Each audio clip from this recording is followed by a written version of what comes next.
Tarptautinio folkloro festivalio Saulės žiedas metu pristatytas ir nacionalinis lietuvių sporto žaidimas ritinys. Tiesa, Ribkos festivaliu labiau susidomėjo praeiviai ir stovyklaujantis regbio žaidėjai iš Rusijos. Šalia Šurmulio pėsčiųjų bulvare Didždvario gimnazijos stadione vyko tarptautinis lietuviško ritinio Ribkos festivalis. Vienas aktyviausių Ribkos propaguotojų Šiauliuose, Saulėtekio gimnazijos mokytojas, susidomėjusiems praeiviams ir visiems norintiems išmėginti nacionalinį lietuvių žaidimą, aiškina taisyklės. Kaip mato, žaidžia dvi komandos ir jos į kontaktą niekada nesueina. Vieną kitą bando nustumti ir rezultatas skaičiuojamas yra, kada komanda praridena ritinį į vartus 3 taškai, pro galinę liniją 1 taškas. Baudos smūgis 2 taškai.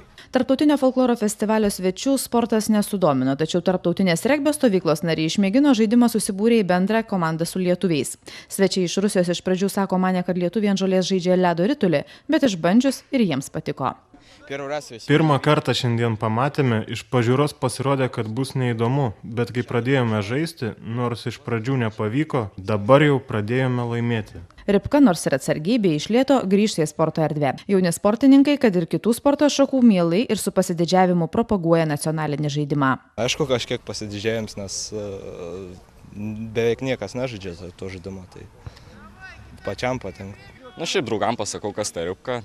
Aišku, niekas nežino, bet po to pamato, lengva. Na ir lengva? Nu šiaip, kai žinai taisyklės, nėra sunku, bet yra ką pasitengti. Tarptautinio lietuviško ritinio Ribkos festivalio idėja per Saulės žiedą šalia kultūros pristatyti ir nacionalinį sportą.